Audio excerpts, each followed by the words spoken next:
Welcome, ladies and gentlemen, to This Podcast is for Nerds. I am your humble host, Dr. Count Chocula, joined to us today with the other. What an intro. Well done. Fucking lost it. That was joined to us. I ran out of air, honestly, is what it is. Zach is unhinged right now. Ready to do part two.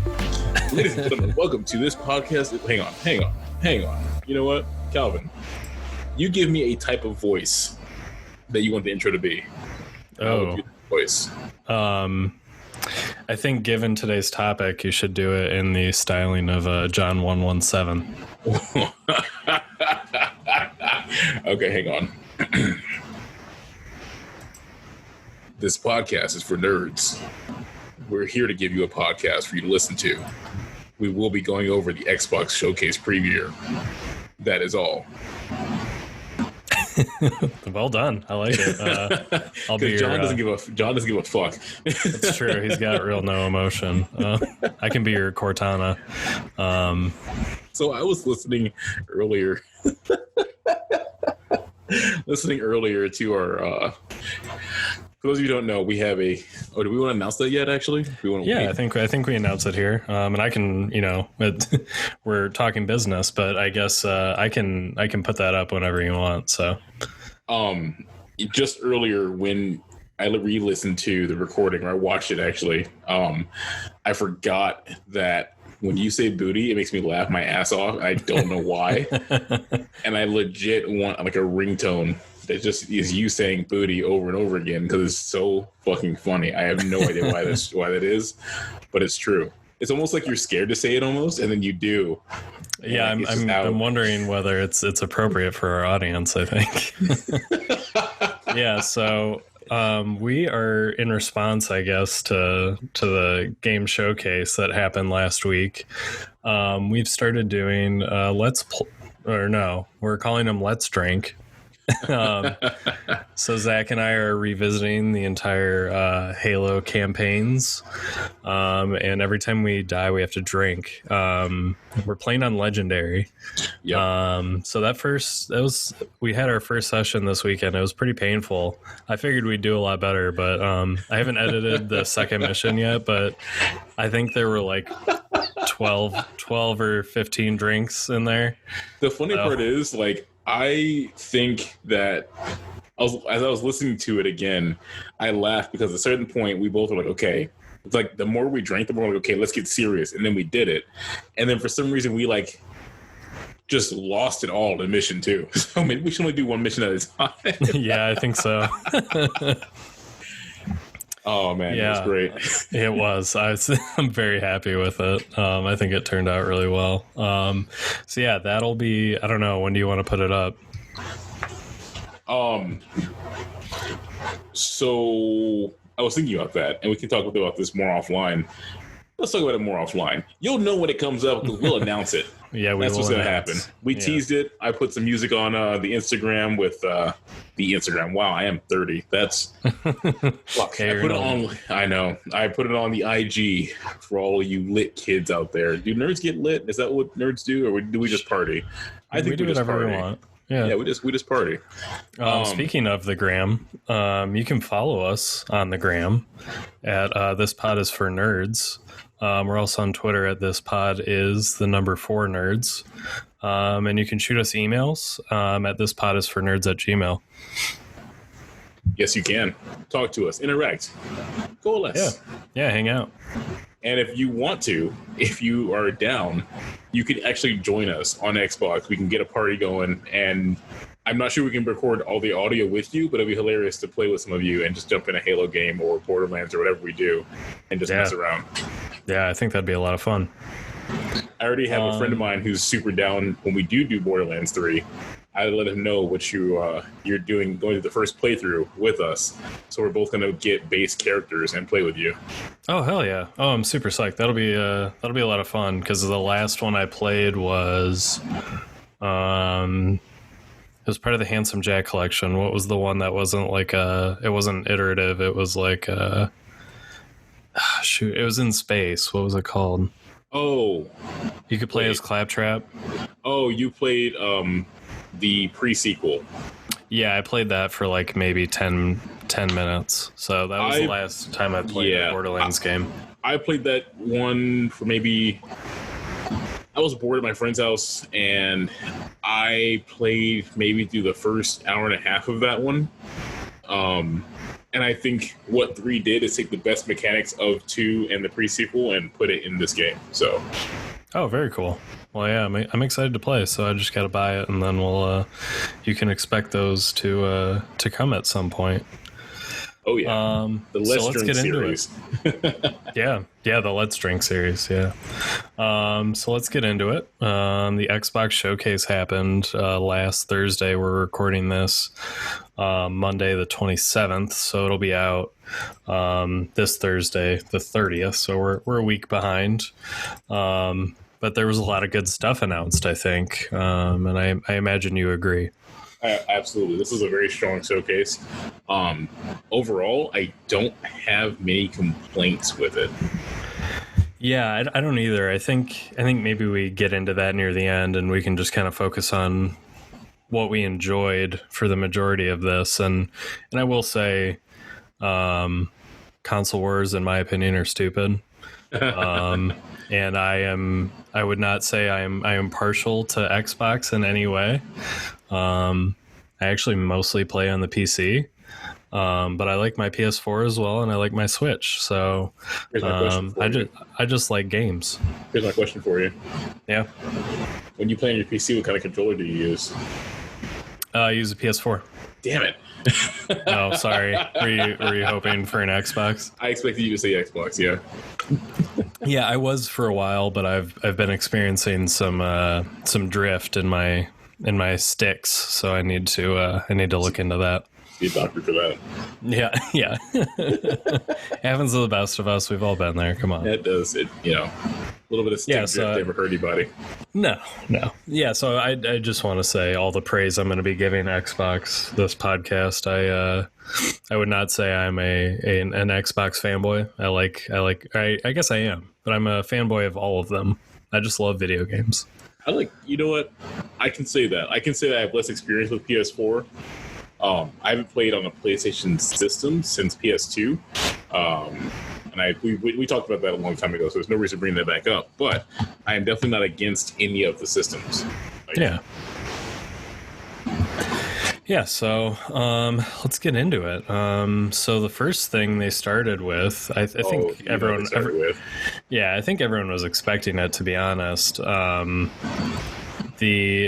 The start of the showcase was some Halo Infinite. We finally got some gameplay footage, and I think there's kind of a mixed consensus on the look of it. I think a lot of people felt that the textures weren't quite there, and that it felt very like classic Halo.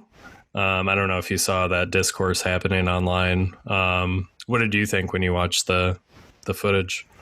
I thought two things. One, I was stoked for it, and I thought it looked awesome. I don't really get involved online a lot when it comes to discussions about stuff like this, and I also don't get... I guess if I had the eye for it and knew what they meant, like what they were unhappy about, I'd get it, but I don't. And I feel like this is just far and above. Just I can see all the lighting detail and changes. I can see, every cut and scratch in 117's armor is like immaculate. So I'm not entirely sure what the complaints are or about. The gameplay looks awesome, and I can't wait to actually play it. What I can say is that I'm a little confused about where we are in the storyline. I might have to go back and watch or play 5 again just to remember where we are, because that's what part that actually threw me. Like, this trailer was super gritty, and I was like, holy crap. Like, you see little Easter eggs all throughout, and then the villain at the end. All of this was just like, whoa, what is going on? Yeah, I'm very curious. I think this guy, I've seen it said a lot, is he's probably going to be like the Cortana of the campaign. Since spoilers, we don't have Cortana. I mean, if you don't know that by now, you really have to follow the Halo series. Then you should follow our Let's Drink series, and we'll get there eventually to when we lose Cortana. And with the Spartan Locke. Yeah. Oh, everyone's favorite character in the Halo series.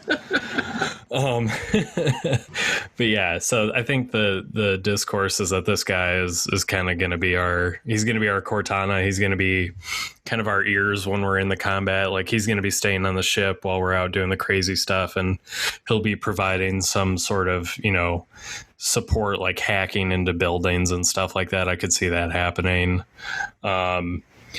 But, so yeah, people have issues with like these textures, but from what I've heard, this is an early build of the game. So this is not, and it's also going to be coming out here within like 4 months, probably. Like, I think my assumption is that this is going to be a console release. So when the console comes out, this game will be available. My guess is like probably mid-November. I don't know where your head's at. That's been, historically the release time for games, just in time for the holiday season and everything like that. I don't know how developers are going to swing that against how COVID-19 has affected a lot of people's jobs and incomes, and if they even want to throw out what I assume would be a couple $100 for a game system in a game. And oh, totally. Yeah, I think sales are going to be way down, which I think one of the things I want to praise Xbox for is what we learned from this showcase was that all of these games, whether or not they're going to be available on the Xbox One, which I think some of them will be, and some are going to be exclusive. Or no, I think all of these are going to be available on the Xbox One, is that they're all going to be Game Pass games. So I think Microsoft is ready for a hit in sales as far as consoles go, by kind of soaking up that loss with Game Pass subscriptions. Because I think it's an easier pill to swallow for people to spend $1 on Game Pass and get it for the length of the gold that they already have than it is to spend. I mean, we don't even have price points yet for this console. Right. But I would be shocked if it was, $500. Like my expectation is it's going to be like $550, $600 for these consoles, probably. I just kind of wonder why we haven't, similar to cell phones. I wonder why there isn't really a pay structure for consoles. Is it because there's not like an active support? I mean, we do get active support through Xbox updates, but I feel like our cell phones cost almost $2,000. So you buy it for $6 a day, basically, you just pay like a monthly thing. That could be rolled into the Game Pass, honestly. Or not the Game Pass, but your gold subscription. Yeah, so I could see that happening for sure. Yeah, I could see Microsoft opening up basically a line of credit, and you pay for the console over the life of whatever the warranty is, 12 months, 24 months or whatever. I think you would get a lot of people that way, probably. It would certainly, I mean, I'm already going to get this. I think my plan right now is to get the Series X and then I'll wait on the PS5. But I think I would be more apt to doing it if there was something like this, like pay $30 a month for however many months it is. I think that'd be a great way to get people, especially right now with COVID. Man, money is so tight. Oh yeah, for sure. And like honestly, I'd follow you right down that freight train of like getting the Series X, but I'm gonna be buying a Subaru, so I'm not gonna be doing that at all. Well, a Subaru is certainly more important than a video game console, and you can just come over and we'll play. Maybe we'll see. We can park next to each other. Yeah, as long as that trans doesn't crap out on you. Wait, what happened? Oh, just Subarus are like notorious for bad trans and head gaskets. Did yours go out? No. Oh, dude, that's not like it's just you just got it. Yeah, no. I've had it for like 2 years. Yeah, I'd be really upset if 2 years already. It'll be 2 years in September. Yeah. Wow, what happened to the time? I know, it's wild to think that's like when we were still working together. I know. I actually almost bought an Outback the other day too. Oh snap! I saw the Forester. I saw the Forester, went and test drove it, and then I saw an Outback that was cheaper. I was like, well, I mean, the trunk space is it's just so great. I could put an engine back there. But I was like, let me just cool my jets here a little bit. Well, I can't wait for you to get it. We'll do Subi dates. Oh, yeah. One of my favorite things, I don't know if you know that this is going to be like the first Halo game that's kind of open world. So if you're watching the video on YouTube, we're showing the map of this ring that they're on. and it seems like it's going to be a very open world game. Like we're going to have some like main missions that you can do as John, and that'll progress the story, and then there's going to be like little side little pieces. So this is going to be, it's kind of weird. Like my whole experience with Halo is these like sandbox levels that can provide these like scripted vignettes that are kind of, you know, beautiful, and I'm curious how 343 is going to fit that into this open world setting. I'm curious about how that's going to work with the multiplayer, honestly, because you usually have maps based on each level. Yeah, that's so I true. wonder how they're going to like section off. They're going to section off areas, or I mean, I could imagine too, just as like players wanting more out of their games and them being less linear. I can see why. It's just definitely a departure, like you said, from what we know from Halo to be linear in progression. You go back and play on different levels to get different achievements, and then you have your co-op maps or your PvP maps or whatever. So it'll be interesting to see kind of how they divvy that up. Yeah, and I, you know, with COVID, I think it has been confirmed, or it's being rumored right now.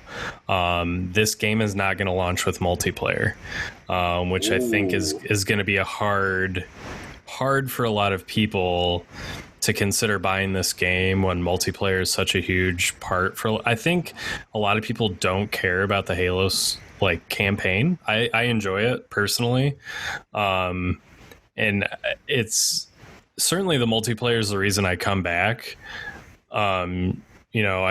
We've started doing our Let's Drink Halo series. I just played some online matches today, just to kill some time before we started recording. But that campaign, it's the reason I buy the game. Right. You know, I want to know what's going on with John, what the state of the world is, what the Covenant are up to, that kind of stuff. So I can't say that this game definitely benefits from, even though it started the whole online PvP craze with first-person shooters, it definitely was balanced with having a great story also, where a lot of games like, I would say Call of Duty, for example, doesn't have a great storyline that really matters. But, you know, they try, but no one really buys it for the storyline. No, the only one there's been like 2 Call of Duty campaigns I think I've ever enjoyed. It was, you know, the first Modern Warfare and Black Ops. I think all the other ones I can kind of take or leave, and I think, in my opinion, they've gotten worse over time. So I'm certainly excited at the opportunity to play this campaign. I'm super psyched. I think it'll be a lot of fun, and my hope is that, and I think it's been confirmed that they're going to bring back couch co-op for the campaign, which is great. That'd be awesome, because that was sorely missing from Halo 5 Guardians. And this grappling hook aspect, I think it's going to be so much fun, and it feels like it's almost getting closer to like the Titanfall in terms of gameplay. It adds a lot of verticality to how you play the game, because it looks like you can kind of grapple onto anything. Yeah. So I'm very excited for this game. But yeah, like if it doesn't come at launch, if multiplayer doesn't come at launch, I really hope that they can kind of guarantee it, you know, by January 1 or something, 2021. Because I don't think the conversation of Halo is going to survive throughout the holidays if there's not a multiplayer. This scene right here. Oh yeah, this scene that got me. Yeah, so if you're watching the YouTube video, or if you're listening on audio, I'll kind of describe what's going on. So he's meeting with this, what we presume to be kind of like the boss of this level, and he's describing all these Spartan ships are, I guess, they're all being taken out, right? Yeah. So he's basically talking about how, he took over he and I guess another race of alien have taken over the rings and hunted down mankind. And there's a scene where John is standing against a bunch of holograms with all of the ships that were in the fleet. And then as the enemy's talking, the fleet just represents who's alive and who's not. And every ship that's being represented, except for the one I'm assuming John is standing on, turns red and says deceased. And that just adds more to the what the hell's going on. And also, who the hell is this dude? Because Cortana was the one who was fighting everybody. So what the hell is going on right now? Yeah, I'm very curious. My assumption is that this is like the end of the first act. It seems like him and the pilot kind of have a rapport together, and they've already been through some stuff. So this is either, you know, midway through the second act or part of or near the end of the first. So yeah, I think the story is going to be super interesting, and apparently, you know, Halo 2 or Halo Wars 2 is kind of important to this story, from what I've heard. So, and that's a Game Pass game. So, I know not everyone's a huge fan of RTSs, but I've heard it's pretty RTS light. So yeah, it might be important to the story. So try and finish that before this comes out, in what we presume to be November. Good to know. Yeah. So what else did you want to talk about from the showcase, Zach? I've got a whole playlist here I can pull up. Pull up whatever game. I'd say this was an interesting showcase because there was a lot of things on here that, first of all, I know Forza. Can we go to Forza? Mm-hmm. We talked about cars a little bit. We talked about Subaru. You know, I love cars. Yeah, and this is a tentpole series for Xbox. Yes, it's stunning. It's usually like the most beautiful game that they have to show off. And they're racing literally on a track that I want to race on. They're racing at Laguna Seca. I want to go there. I want to race there. I don't care if I'm like just driving some Volkswagen 1969 Volkswagen Beetle. I want to drive that course, and I'm going to drive that course. I don't know how just yet, but so talking to Calvin about cars and everything, it isn't just, oh yeah, I wanted to get different cars. I work in the auto industry, and I'm pivoting towards being more automotive focused. Look at the track. I want to be there. It's so crazy. I want it. But Forza. Look at it. It's a beautiful game. I personally prefer the Horizon series, but this looks beautiful, and I think that the Horizon series wouldn't be far behind. What you're pulling up is Forza Horizon 4, which is what I have right now. And this one is open world, and I like that more than just going to each track. And it's like an open world RPG for cars, and you can do literally anything. You can build an off-road racer. You can drift the entire way. You can progress the story no matter how you choose to race. And to me, it's like, I think you're much more of an auto fan than I am, but even from like a non-crazy auto, like, I don't know what you'd say, like a gearhead, I guess. I'm so impressed with the level of detail that they put into this series, because not only can you like do this like open world driving stuff, but like you can go in and look at every car, and they've like mapped every inch of the vehicle, and you can look and see like the trim package and look at the engine, and it's all like 3D parts that you can like look at individually. It's super impressive. And what I love about Horizon is that they have seasons that change, so different kind of races happen during different seasons of like the world. So autumn, spring, fall, and summer. And you have to have different builds to compete in those different races, because you don't want to take your summer race car and race into the snow. Right. And that to me, someone likes Naruto, that to me is just incredible. So I love this game, and I'm really excited to see when the Horizon version of the Forza Motorsports game comes out. And I'm just super stoked about that. Yeah, I think it's going to be a great game. It's always like one of those, like, it's not one that I'll ever spend money on, but since it's a Xbox Series and it was announced that I just need to reiterate this every time. Like, by far and away, the biggest and best part of this Xbox showcase was that all of these games are Game Pass games. Like, I don't even care. Like, they could have not announced like my most anticipated game for the Xbox, which is Psychonauts 2. Like, I didn't even need to see a trailer. Just knowing that all of these games I could just get if I wanted to, even if they don't appeal to me, like just having the option to try it through the Gamepass program is so huge. So this is obviously one I'm going to pick up just because, you know, I already have Gamepass for the next 3 years. So I might as well, you know, give it a shot, you know, try it out for a weekend. And if I don't like it, then no big deal. I just uninstall it. But like for me, the Forza series has always been, and I'm with you. I really liked Horizon. The last one I played, it might have been 4. Is this the one that's like at a music festival? What was the one at the music festival? Was that 3? I think that was 3. This one's in Europe. Okay. Yeah. I think the last one I played, it was like a music festival in France or something like that. And that one was super fun. I remember really enjoying that. And the soundtracks in these games, I mean, oh, dude, they kick. Yeah, they're really good. I think sports games, the things that, you know, I look forward to when a sports game comes out, I'm not a huge sports guy, but like they've always got like some really interesting music. There's usually something that I have not heard before, and it really just kicks hard, and I need to, you know, download it or whatever. So I always look forward to the soundtrack. So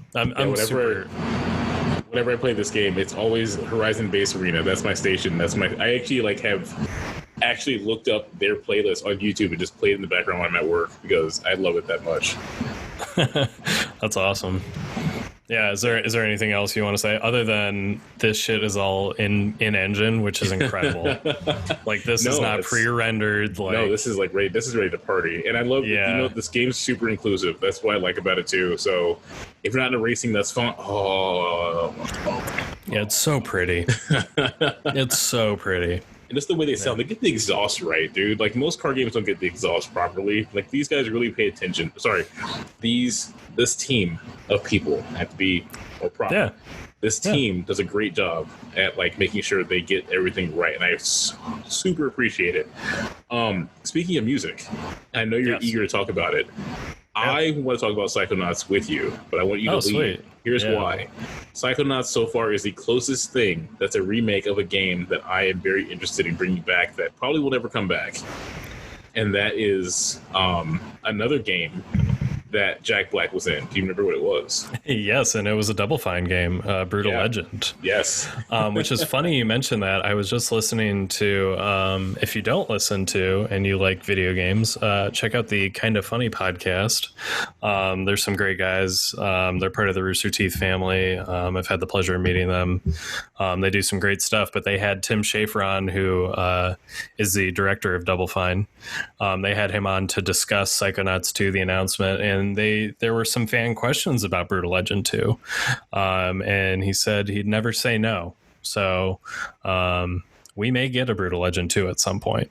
That would be incredible, honestly. Yeah, he did say so Psychonauts 2 should be coming out for this generation. Obviously, there's been some delays with COVID, he said. But he said his next game will not be, it's going to be wholly original. Okay. Yeah, so we won't get a Brutal Legends too soon, but it could happen again. So I was honestly surprised to see this. Or did you know this was going to be announced?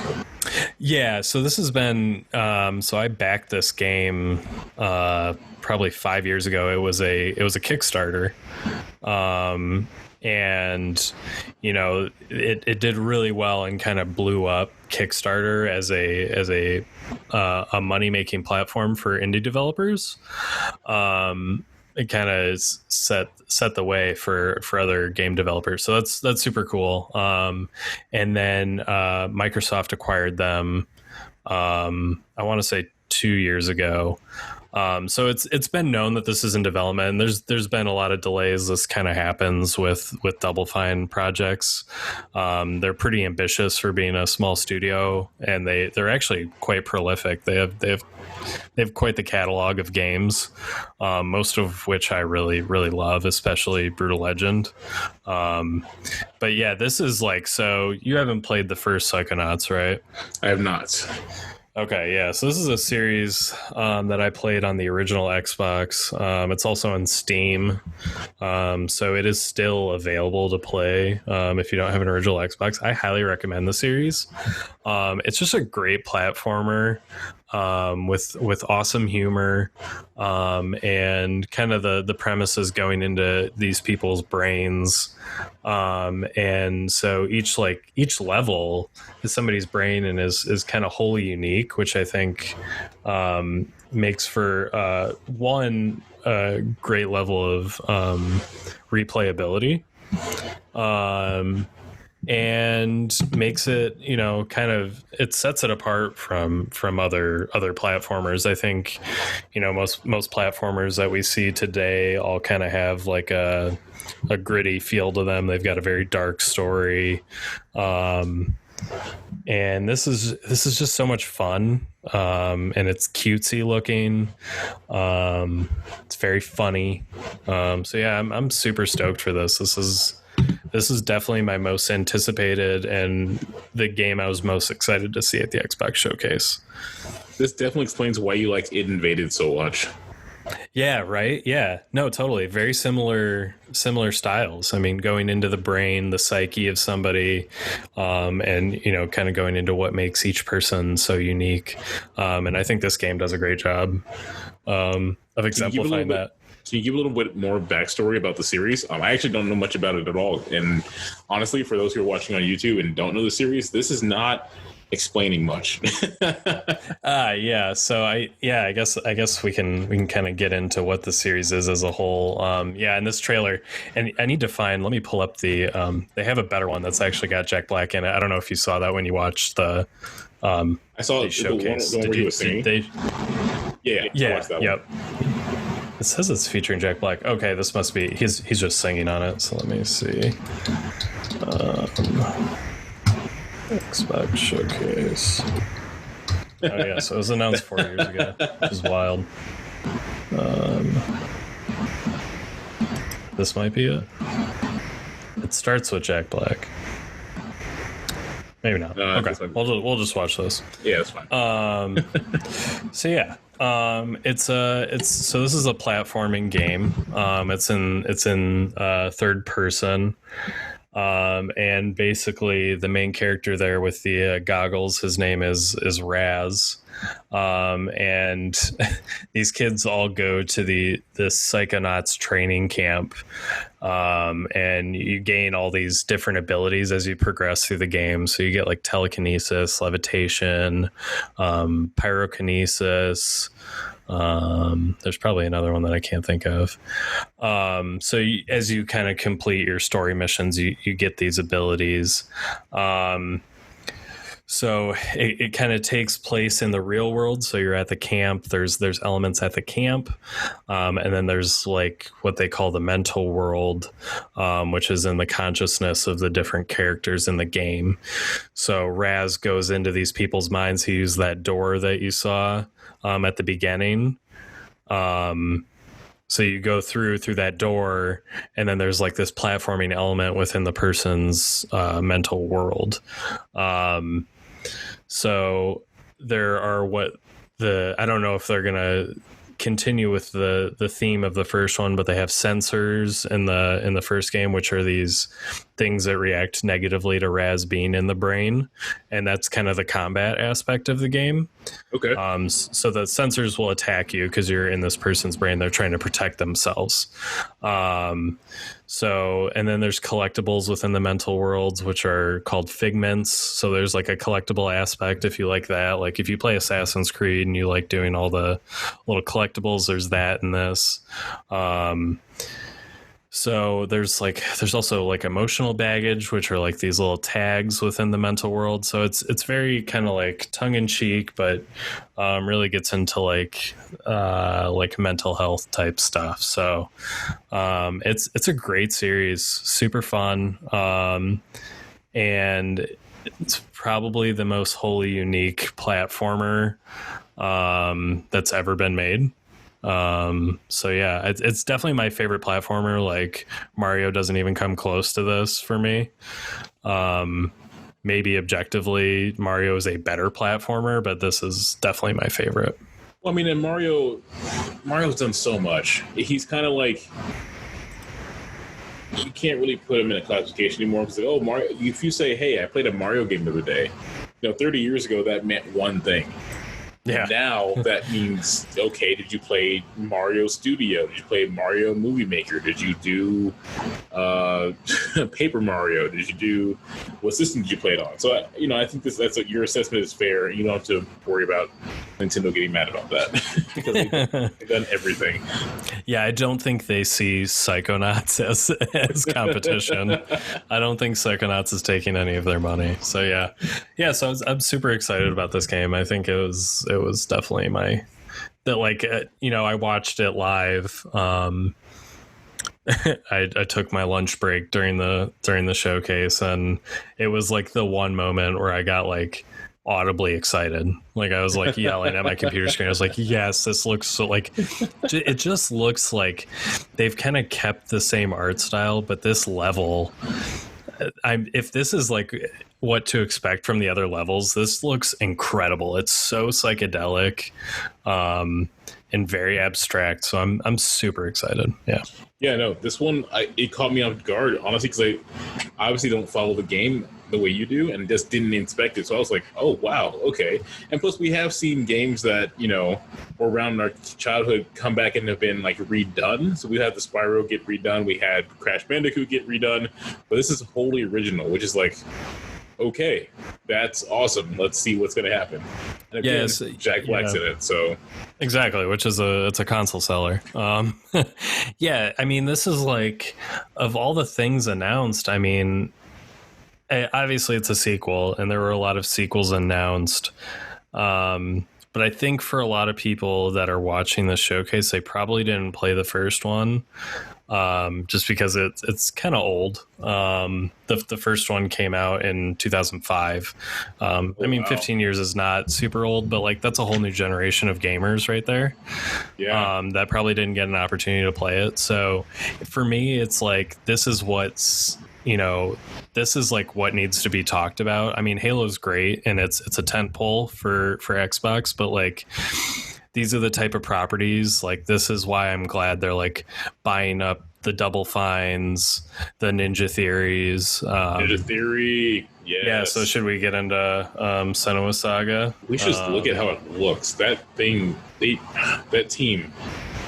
It's pretty incredible. I finally started playing the first one, and the game is just blowing me away. I just, I'm playing it with headphones on with the 3D audio, and my wife's a psychotherapist, and I keep telling her she has to play.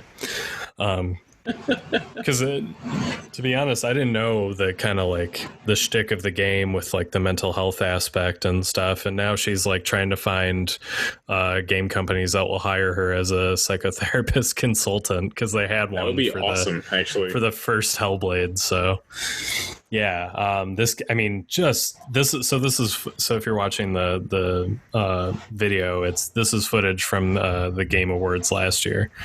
We didn't see much this year at the showcase, so I just wanted to pull up something that we could look up. This looks amazing. It's just stunning. Yeah, it gives you just enough, but not enough to know what's happening, especially because, like I mentioned before in previous podcasts, Senua's Sacrifice, the way it looked was almost like a standalone, it's done type of way, especially the way the game ended. And I won't like tell you anything about how it ended. And then to see this, I was like, whoa, okay, I am confused. Like, there's so many different things that like are reminiscent, but I'm also very like just very curious about what's happening next. So I'm excited to continue the story. I'm not sure where they're going to go with it, and that's where I'm just kind of waiting to see. Yeah, my understanding is it's set in Iceland. Some of the footage makes me wonder if they transition to like a first person aspect, which I think would be super cool. Like this stuff, it seems like maybe it's in first person. I don't know if these are cutscenes or if they're actual gameplay moments. Mm-hmm. They don't say, but I think it'd be cool to move this game. I think it'd be hard stylistically to move it into a first person, but I think it would make it much more immersive. Like the 3D audio and the schizophrenia, like hearing all the auditory hallucinations in 3D, like it makes the game very immersive. But I think having it in first person where you really feel like that's you playing the game, that might amplify it to a whole other level. Yeah, and huge shout out to, I'm going to butcher her last name on accident, but Melina Jurgens, who plays Senua, like,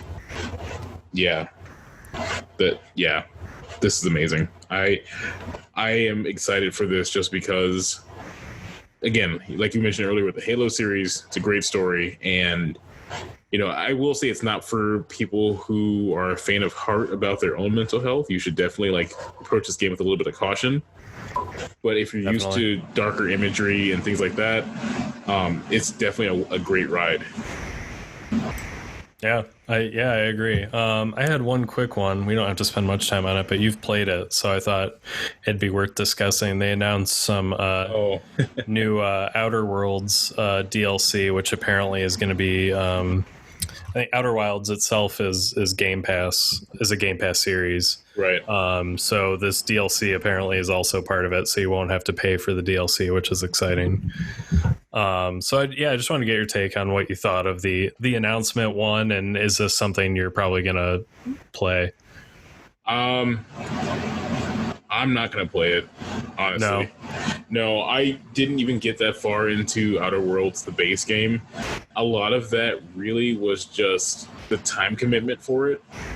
And I didn't feel like I could get into the game and really get attached to anything I was doing. Like, it felt like every time you start something, even if you want to go on for 15 minutes, you're starting a whole nother mission instead of the one you wanted to do. You have to go back and do. It's just a lot of overlap. So it's great if I was, this would have been great following or immediately following after, what's it called? New Vegas. Oh yeah. But I just very similar art style. Yeah, it's from the same type of people, I should say. I think this is made of the team who. Yeah, I think it's the New Vegas team. Yeah, I think it's the new team. Sorry, I got distracted a little bit. So it looks awesome. I think it'll be a great DLC addition. I'm not going to play it. There's just, for me to get involved in a game like this again, really would have to come down to not just drop in co-op, but maybe couch co-op even. Because that was one thing I was talking to my friend about over this weekend, is that one thing I really wish that the Fallout series had was an option for some kind of co-op, because that would make this game more fun, honestly. And it's just get into some Fallout 76, dude. It's Game Pass. My wife will play with you. She's been playing it a lot. I don't think it's worth it, but no, I don't. Yeah. I will say though, this game is a great story. It looks great. I played, like I said, a couple hours of it. It's definitely a spiritual successor to Fallout New Vegas. A lot of great updates. This is looks to be a great DLC that they're setting up right now. I'm not going to play it, but it's got a lot of cheeky humor, and it's just a fun ride too. Yeah, it feels very Fallout-y. So it's Fallout without I wouldn't say without the grit. It just has more humor in it. Yeah, it's very, very self-aware. Yeah. It comes out September 9th for those that may be interested. The next one I wanted to get into was the new Don't Nod series, Tell Me Why. Don't Nod is probably best known for Remember Me and the Life is Strange series. I don't know. Did you play any of the Life is Strange games? I did not, but I'm aware of them. Okay. So this is their new, apparently it's based on the installation that I did this weekend. It's going to be another episodic series, and looks to follow some siblings going through their childhood. And one of them is trans. So the social justice warriors love it, and the anti-social justice warriors hate it. I think it looks cool. Funny. I didn't actually realize that until you told me. And subtle things about the trailer now I'm picking up on. I was like, oh, but I never noticed that before. Yeah, so this character, if you're watching the video,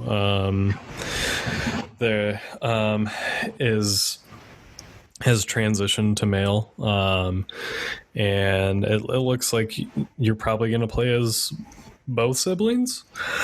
I don't know that for certain, but I think the focus is certainly on the trans character.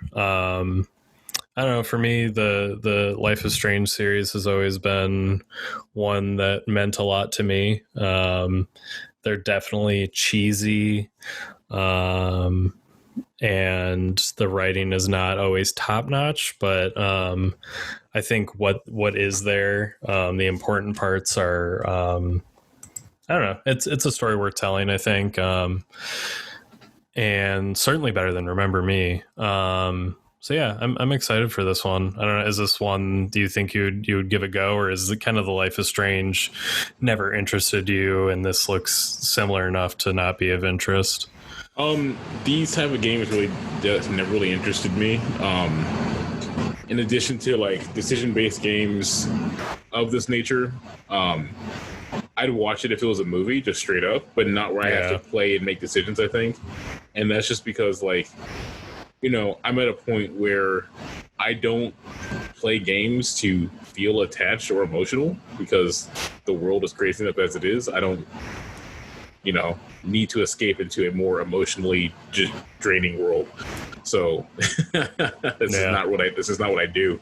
Yeah, you don't need to add more emotion. Yeah, it's hard enough to get anything out of me without tequila. So I'm not going to do it. I will say this looks fantastic. I have appreciated the other games that you mentioned.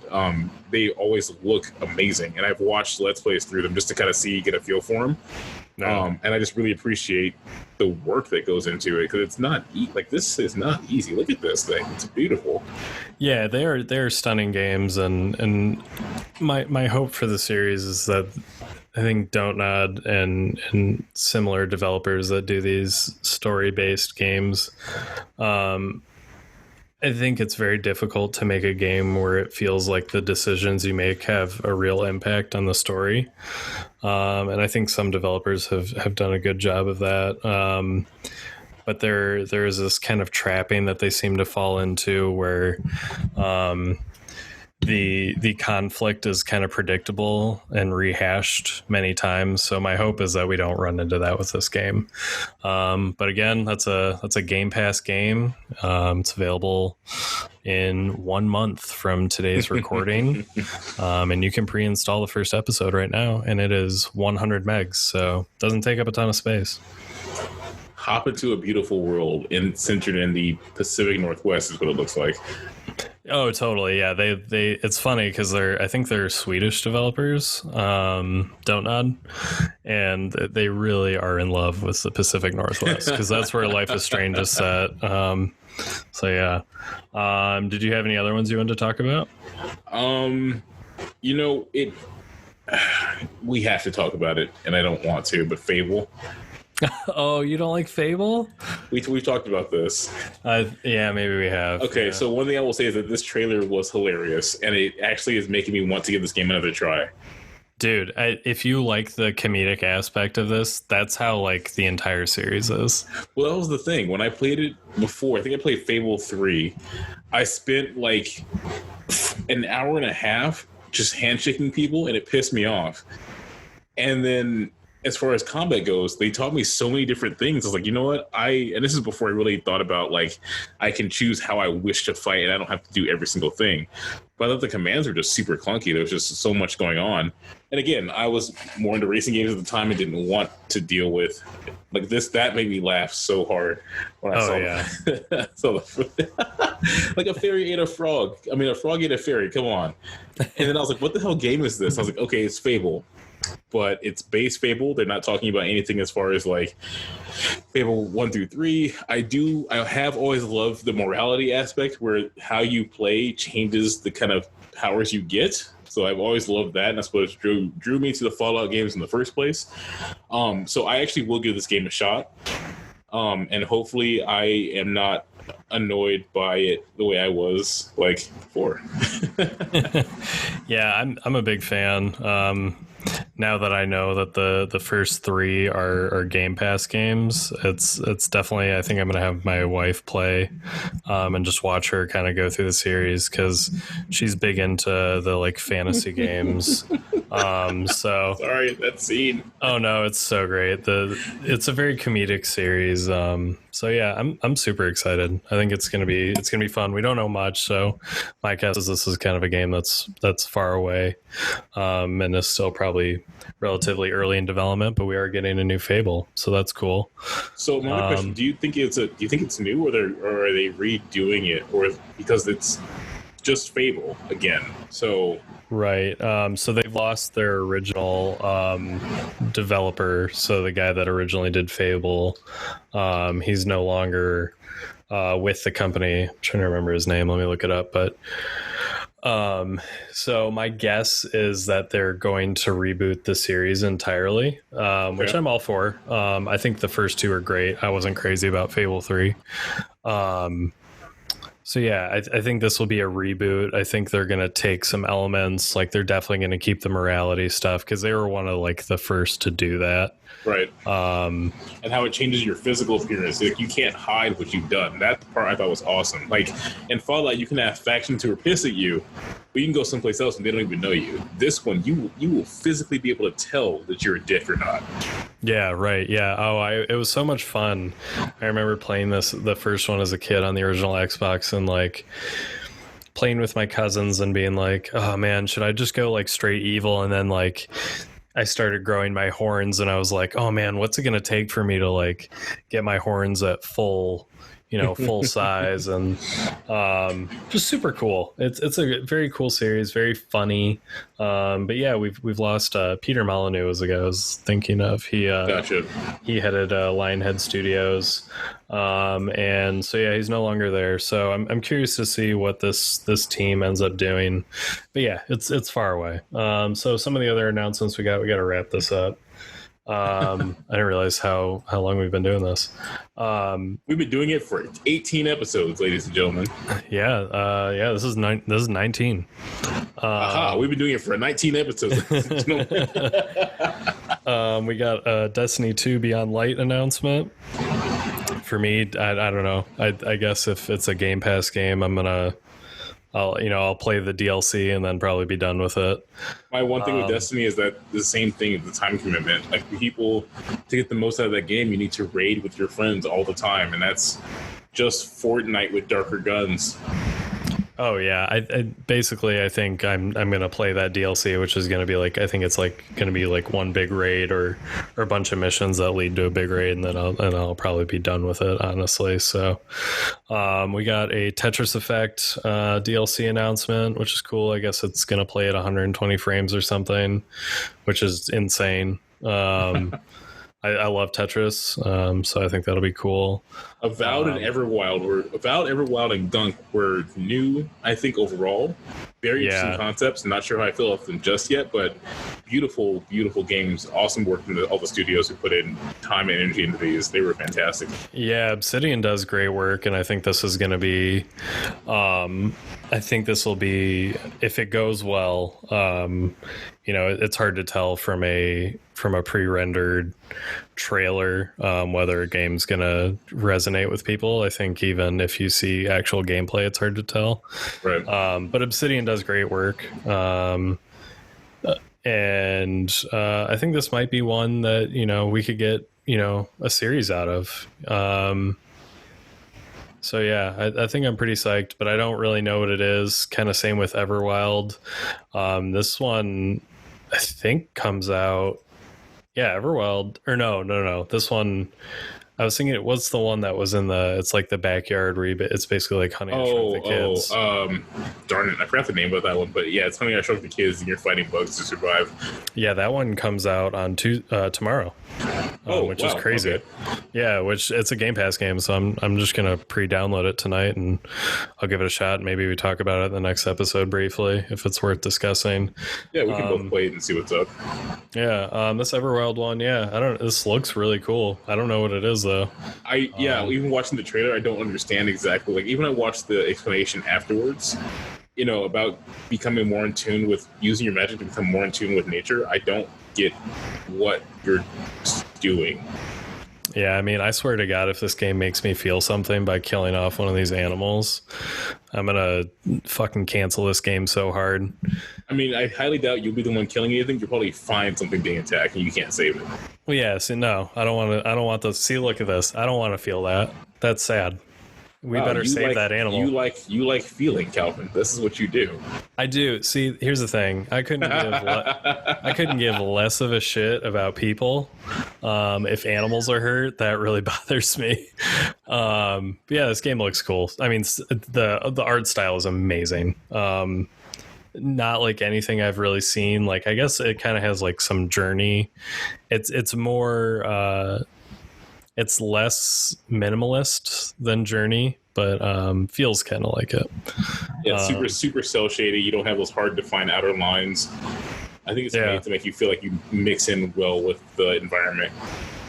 Yeah, and I mean, Rare has a great track record of games, so I highly doubt it's going to be a bad game. This is the other one I wanted to talk about, and then I don't know, we could talk about State of Decay. Yeah, so The Medium is this like horror survival game from Blooper. Blooper has been killing it lately. So they're probably best known for the Layers of Fear games, which were great little indie games. And then they got picked up to do the Blair Witch video game that came out last year, which I haven't finished, gotcha. but I've heard is very good. So they do these like kind of like walking sim horror games. This seems, I mean, we don't know, but this seems probably in that same vein, kind of walking sim. Like, you're probably not going to be doing like any combat. They're not very combat heavy game developers. But I don't know. I think it looks really cool. I was very excited that we got a horror game announcement, and the fact that this is going to be an Xbox exclusive is kind of huge. I'm wondering, I don't know if they've bought them or not, but to my knowledge, they're still independent. Don't know. When Xbox allows someone to come into the Xbox family, does that mean that they've been purchased? No, usually they'll strike a contract deal. We're going to pay you this amount. You're only going to release on this console. And the great thing is these games are probably all going to be, everything that was announced is probably going to be play anywhere, which means you don't even need the Series X as long as you have a PC. And Game Pass Ultimate, you're probably going to be able to play these, and it honestly might look better than on an original Xbox One. So it looks like they're still independent. So but that's great news for Xbox. Blooper's done some stuff for PlayStation 4 exclusively. So I have no idea what this game is about, other than she's probably a medium is my best guess. Yep. It reminded me a lot of like the way it's presented. Reminded me a lot of Murder Soul Suspect. So I'm just curious to see how like this one, or the storyline for this one, how it plays out.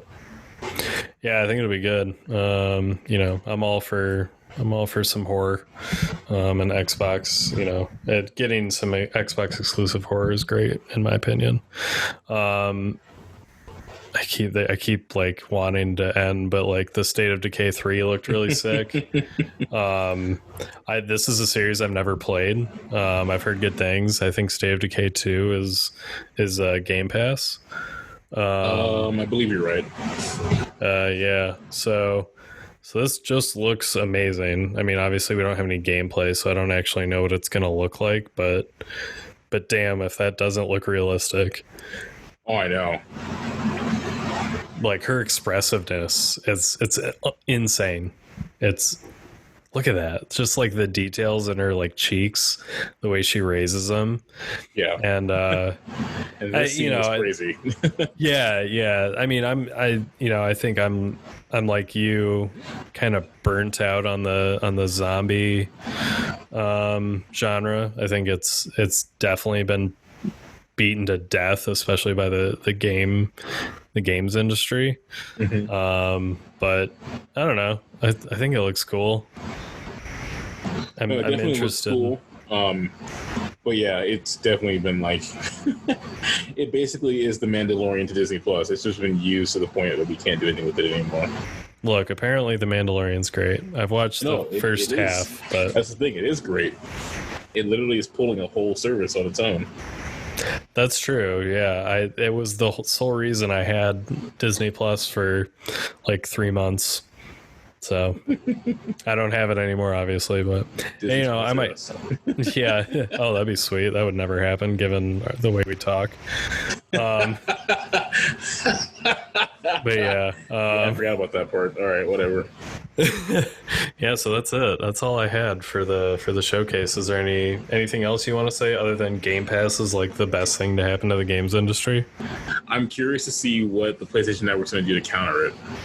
Man, PlayStation Now has got to step the fuck up if they want to win this generation. Absolutely. Like I remember you saying before that you thought that they were going to come out of the gates being able to like dick smash everybody, and now the Game Pass is like, hey, by the way, come play with us entirely. And I'm very curious to see how PlayStation Now or PlayStation in general like responds to that. Yeah, I think I'm equally as interested in the exclusives that PlayStation announced as the Xbox, but the fact that I have already paid for all of these games that are about to come out definitely leans me more towards Xbox winning. If we're gonna have this console wars debate of who had a better showcase, I think just by Game Pass making all of these games accessible for $1 for the first month, I think they win. PlayStation could have announced a God of War 2 that is a launch title for the PS5 coming out this year. Obviously, that would never happen, but like if they announced a sequel to the God of War reboot, I'd still would probably say Xbox won this just because that service is so good.